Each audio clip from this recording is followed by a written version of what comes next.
Pagpalang araw po, Kumbate General po ang inyong kantingero. Kung bago pa lang po kayo sa aking munting YouTube channel, sana lang po paki-like, share, subscribe. Maraming salamat po.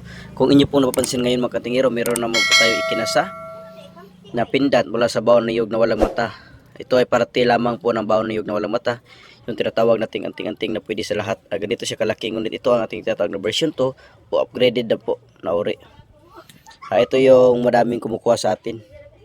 Kasi maliit lang siya, tapos pwede siya isuot ng kahit sino. Ang tinatawag nating anting-anting na pwede sa lahat. Ito pala ang laman ng ating tinatawag na version 2 na anting-anting na pwede sa lahat. Ayan. Gawa pa rin sa parte ng bao ng walang mata. Yung tinatawag sa amin dito ng libon. Ayan, maliit lamang to. Ayan, maliit. Dahil anting-anting na pwede sa lahat, ito ay pwede isuot ng kahit sino. Mas upgraded ito sapagkat ilagyan natin ng formula ng intended lamang pang libon na round. Binubuo ng 12 uri ng orasyon yan, bawat formula. Tapos ganun pa rin, maglalagay tayo ng mutya na makakasya dito sa loob at mga bertudis galing kalikasan. Hindi ko na yan isa-isahin sapagkat naitapo ko naman sa ilang vlog ko kung ano ating mga nilalagay sa loob ng bao.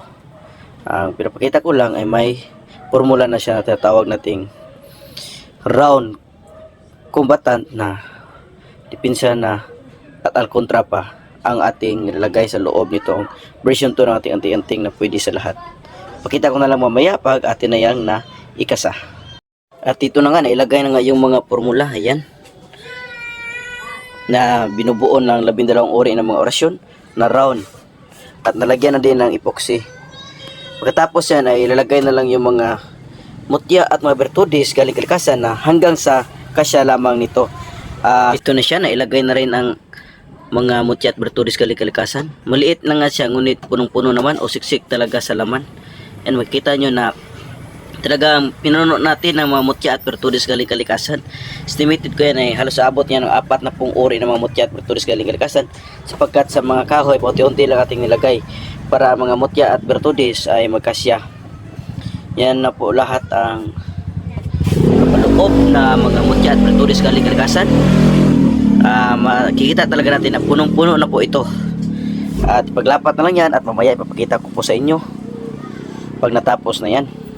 At narayan na po mga kaantingero, tapos na po nating naipaglapat at naipoxy. Pasison na lang po ito. Tapos pag nasison na ito, saka lang ito kukulayan ng itim yung giliran niya dito. Cutex lang na itim ang ilalagay natin para magiging itim ng kanyang giliran. Ganito lang siya kaliit mga kantingero, napakaliit lang. Ayan, ito na siya mga kantingero. Tapos na po ang ating ginawa na version 2 ng anting-anting na pwede sa lahat. Ayan, maliliit lamang ito. Kaya tatawag ng anting-anting na pwede sa lahat kasi pwedeng magsuot ito kahit sino.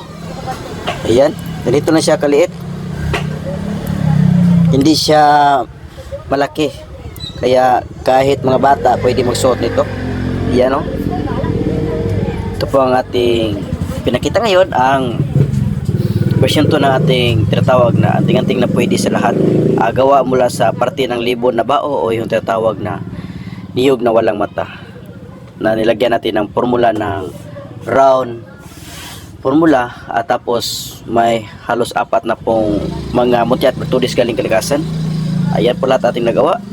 Okay, hanggang dito na lamang. Once again, ito po muli pala si Kumbate General. Sabi mo palang araw sa ating lahat, and God bless everyone.